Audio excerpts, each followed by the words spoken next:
Chapter 3. The defeat of King Og. Then we turned and went up the way to Bashan.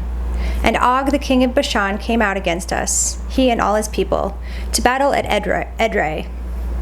But the Lord said to me, "Do not fear him, for I have given him and all his people and his land into your hand. And you shall do to him as you did to Sihon the king of the Amorites, who lived at Heshbon." So the Lord our God gave into our hand Og, also, the king of Bashan, and all his people, and we struck him down until he had no survivor left. And we took all his cities at that time. There was not a city that we did not take from them, 60 cities, the whole region of Argob, the kingdom of Og in Bashan. All these were cities fortified with high walls, gates, and bars, besides very many unwalled villages. And we devoted them to destruction, as we did to Sihon, the king of Heshbon, devoting to destruction every city, men, women, and children. But all the livestock and the spoil of the cities we took as our plunder. So we took the land at that time out of the hand of the two kings of the Amorites who were beyond the Jordan, from the valley of Arnon to Mount Hermon. The Sidonians call Hermon Sirion, while the Amorites call it Senir. All the cities of the tableland, and all Gilead, and all Bashan, as far as Selka and Edrei, cities of the kingdom of Og in Bashan. For only Og, the king of Bashan, was left of the remnant of the Rephaim. Behold, his bed was a bed of iron. Is it not in Rabbah of the Ammonites? 9 cubits was its length, and 4 cubits its breadth, according to the common cubit. When we took possession of this land at that time, I gave to the Reubenites and the Gadites the territory beginning at Arar, which is on the edge of the valley of Arnon, and half the hill country of Gilead, with its cities. The rest of Gilead and all Bashan, the kingdom of Og, that is, all the region of Argob, I gave to the half-tribe of Manasseh. All that portion of Bashan is called the land of Rephaim. Jair, the Manassite, took all the region of Argob, that is, Bashan, as far as the border of the Jeshurites and the Maccathites, and called the villages after his own name, Havoth Jair, as it is to this day. To Machir I gave Gilead, and to the Reubenites and Gadites I gave the territory from Gilead as far as the valley of the Arnon, with the middle of the valley as its border, as far over as the river Jabbok, the border of the Ammonites. The Arabah also, with the Jordan as the border from Chinnereth as far as the sea of the Arabah, the Salt Sea, under the slopes of Pisgah on the east. And I command you at that time, saying, the Lord your God has given you this land to possess. All your men of valor shall cross over armed before your brothers, the people of Israel. Only your wives, your little ones, and your livestock, I know that you have much livestock, shall remain in the cities that I have given to you, until the Lord gives rest to your brothers, as to you, and they also occupy the land that the Lord your God gives them beyond the Jordan. Then each of you may return to his possession, which I have given you. And I command Joshua at that time, your eyes have seen all that the Lord your God has done to these two kings. So will the Lord do to all the kingdoms to which you are crossing. So you shall not fear them, for it is the Lord your God who fights for you. Moses forbidden to enter the land. And I pleaded with the Lord at the time, saying, O Lord God, you have only begun to show your servant your greatness and your mighty hand. For what God is there in heaven or on earth who can do such works and mighty acts as yours?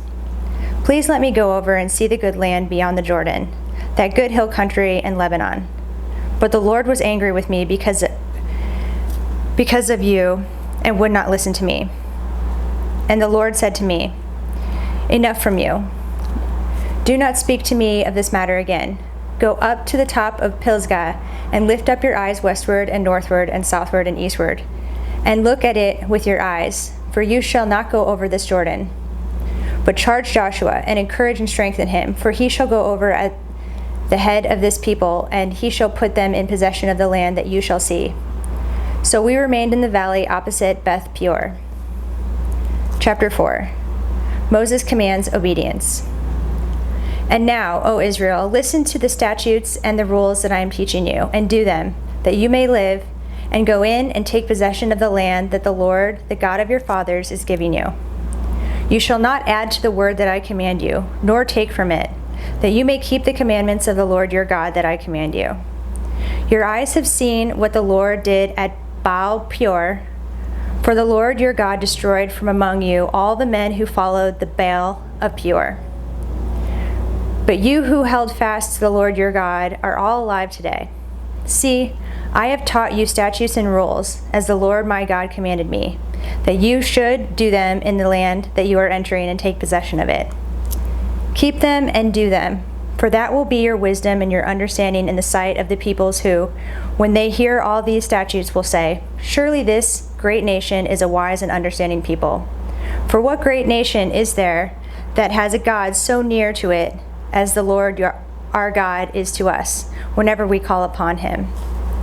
And what great nation is there that has statutes and rules so righteous as all this law that I set before you today?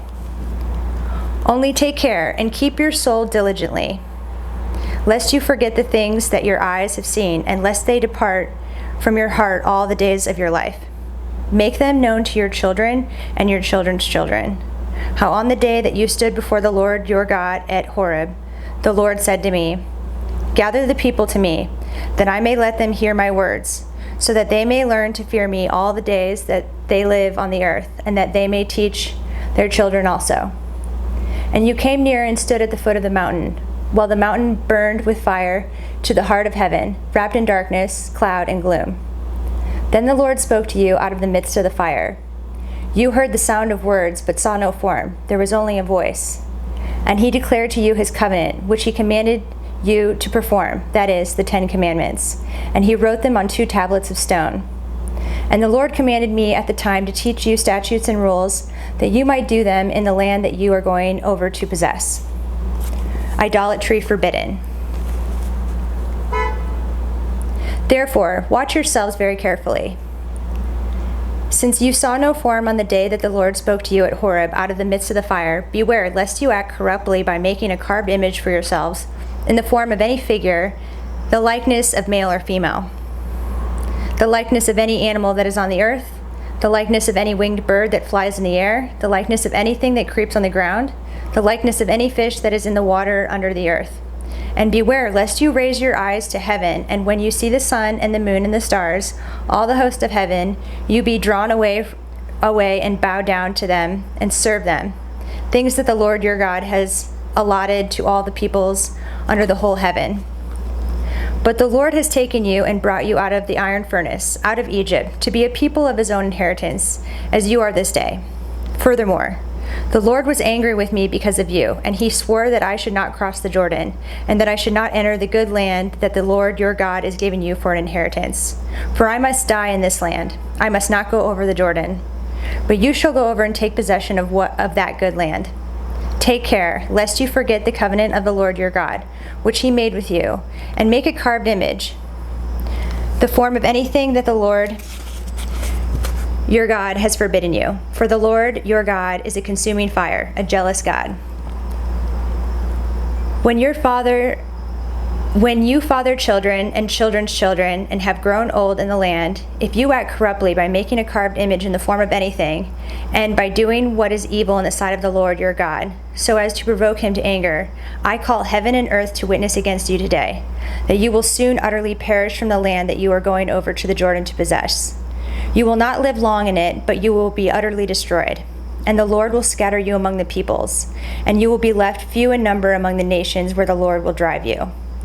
And there you will serve gods of wood and stone, and the work of human hands, that neither see, nor hear, nor eat, nor smell. But from there you will seek the Lord your God, and you will find him, if you search after him with all your heart and with all your soul.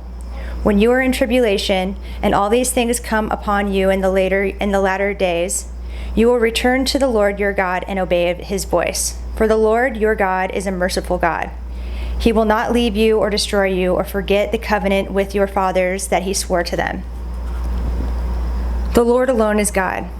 For I ask now of the days that are past, which were before you, since the day that God created man on the earth, and ask from one end of heaven to the other, whether such a great thing as this has ever happened or was ever heard of. Did any people ever hear the voice of a God speaking out of the midst of the fire, as you have heard, and still live? Or has any God ever attempted to go and take a nation for himself from the midst of another nation by trials, by signs, by wonders, and by war, by a mighty hand and an outstretched arm, and by great deeds of terror, all of which the Lord your God did for you in Egypt before your eyes? To you it was shown that you might know that the Lord is God. There is no other besides him. Out of heaven he let you hear his voice, that he might discipline you. And on earth he let you see his great fire, and you heard his words out of the midst of the fire. And because he loved your fathers and chose their offspring after them and brought you out of Egypt with his own presence by his great power, driving out before you nations greater and mightier than you, to bring you in, to give you their land for an inheritance, as it is this day. Know therefore today, and lay it on your heart, that the Lord is God, in heaven above and on the earth beneath. There is no other. Therefore you shall keep his statutes and his commandments, which I command you today, that it may go well with you and with your children after you, and that you may prolong your days in the land that the Lord your God is giving you for all time. Cities of refuge. Then Moses set apart 3 cities in the east beyond the Jordan, that the manslayer might flee there. Anyone who kills his neighbor unintentionally, without being at enmity with him in time past, he may flee to one of these cities and save his life. Bezer in the wilderness, on the tableland for the Reubenites, Ramoth and Gilead for the Gadites, and Golan in Bashan for the Manassites. Introduction to the law. This is the law that Moses set before the people of Israel. These are the testimonies, the statutes, and the rules which Moses spoke to the people of Israel when they came out of Egypt, beyond the Jordan in the valley opposite Beth Peor, in the land of Sihon, the king of the Amorites, who lived at Heshbon, whom Moses and the people of Israel defeated when they came out of Egypt. And they took possession of his land and the land of Og, and king of Bashan, the 2 kings of the Amorites, who lived to the east beyond the Jordan, from Arar, which is on the edge of the valley of Arnon, as far as Mount Sirion, that is, Hermon, together with all the Arabah on the east side of the Jordan, as far as the sea of the Arabah, under the slopes of Pisgah.